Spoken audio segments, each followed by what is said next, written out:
बीजेपीला तर मतदान नाहीच। पूर्ण फसवणूक मराठा समाजाची केली, जरांगे पाटलाची केली आणि पहिल्यापासून आम्ही भाजपच्या धोरणावर कुठंतरी काहीतरी होईल म्हणून, बदल होईल म्हणून भाजपच्या मागे गेलेलो होतो। आमदार खासदाराची पोरं अमेरिकेला शिकलेत। आमचे सपशेल मराठा समाजाची फसवणूक केलेली आहे। त्याच्यामुळे येणाऱ्या लोकसभेमध्ये आणि विधानसभेमध्ये बीजेपीला तर मत देण्याच्या मनस्थितीमध्ये मराठा समाज नाही। प्रस्थापिताच्या विरोधात मतदान करायचे, मग जिथं जी प्रस्थापित असतील त्याच्या विरोधात मतदान करा। भाजपला तर मतदान आमच्या गावातून पडणारच नाही। नमस्कार, मराठ्यांच्या मनात चाललंय काय या सेगमेंटमध्ये आता आपण आहोत एकूरगाव या गावी। लातूर तालुक्यातले हे मोठं गाव आहे। या गावची लोकसंख्या जवळपास 5000 असून या गावामध्ये देखील 60% आसपास मराठा समाज असल्याचं बोललं जातंय। नेमकं इथल्या लोकांना वाटतंय काय जाणून घेण्यासाठी आपण तरुणांकडे जाऊयात। नेमकं तुम्हाला काय वाटतं, काय सांगाल? सध्या आजच्या तारखेला मराठा समाजाची असं मत बनलेलं आहे, या प्रस्थापित बीजेपी आणि महायुतीच्या सरकारनं सपशेल मराठा समाजाची फसवणूक केलेली आहे। त्याच्यामुळे येणाऱ्या लोकसभेमध्ये आणि विधानसभेमध्ये बीजेपीला तर मत देण्याच्या मनस्थितीमध्ये मराठा समाज नाही आणि त्याच्यामुळं बीजेपी आणि महायुतीचा कोणताही उमेदवार मराठा समाज या ठिकाणी 100% पाडणार आणि असं मराठा समाजाने एकमताने ठरवलेलं आहे। तुम्ही काय सांगाल? बीजेपीला तर मतदान नाहीच। मी जसं मला मतदान आलं तसं मी बीजेपीला मतदान करत आलो, पण इथून पुढे बीजेपीला नाही। कुठला दुसरा कॅन्डिडेट असेल त्याला मतदान मी करेल, मी आणि माझ्या घरच्यांना मी हे सांगाल। कारण काय तुम्ही बीजेपीला मतदान का करणार नाही? त्यांनी जे काय आश्वासन दिलेले होते ती पूर्णपणे त्याचं अंमलबजावणी कुठेही केलेली नाही आणि पूर्ण फसवणूक मराठा समाजाची केली, जरांगे पाटलाची केली आणि पहिल्यापासून आम्ही भाजपच्या धोरणावर कुठंतरी काहीतरी होईल म्हणून, बदल होईल म्हणून भाजपच्या मागे गेलेलो होतो। पण देवेंद्र फडणवीसांनी जे काय ज्यांच्या विरोधात प्रचार करून तेच लोक आज त्यांच्या पक्षात घेऊन मराठा समाजाची फसवणूक केली, त्याबद्दल आम्ही भाजपच्या पाठीमागे आता सध्या नाही।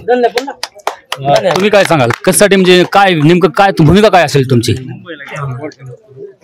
10% आरक्षण मराठा समाजाला दिलं होतं, पण त्याची अंमलबजावणी निघालेली नाही आणि जरांगे पाटलांनी असे आदेश दिलेत की बाबा प्रस्थापिताच्या विरोधात मतदान करायचे, मग जिथं जी प्रस्थापित असतील त्याच्या विरोधात मतदान करायचे। आता लोकसभेला समजा खासदार बीजेपीचा आहे त्याच्या विरोधात मतदान करायचं, आमदार काँग्रेसचा आहे त्याच्या विरोधात मतदान करायचं। कारण ह्यांनी फक्त आजपर्यंत आमदार आणि खासदारांनी फक्त त्यांनी स्वतःच्या कुटुंबाचा विचार केलेला आहे।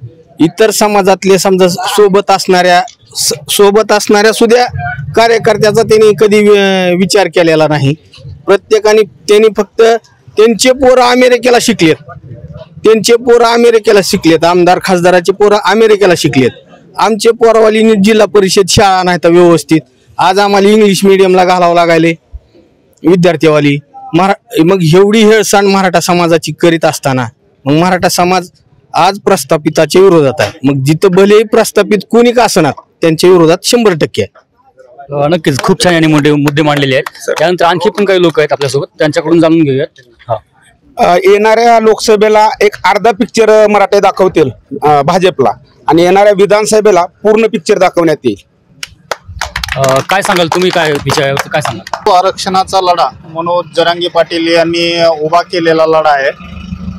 सराटीमध्ये जे आपल्या आया बहिणीवर लाठीचार्ज झाला प्रथम, याचा तर आपण सर्व मराठा समाजाकडून आपण याचा निषेध करतो आणि या लोकसभेमध्ये आम्ही माझं वैयक्तिक मत आहे, या लोकसभेमध्ये आम्हाला ज्यांनी आरक्षणाला विरोध केला त्या सरकारला आम्ही जरांगे पाटलांनी जसा आदेश दिलेला आहे त्या सरकारला 100% आम्ही पाडण्याचा प्रयत्न करू, एवढं बोलतोय। तुम्ही काय सांगाल? काय भावना आहे तुमच्या?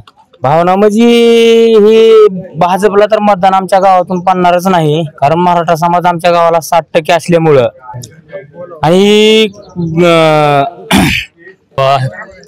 लोकांच्या भावना तीव्र होताना दिसत आहेत आणि लोक स्वतःहून जे आक्रमक होताना दिसत आहेत। नक्कीच याचा परिणाम कुठेतरी निवडणुकीवर होताना दिसणार आहे। Sachin Solanke, news play, Latur.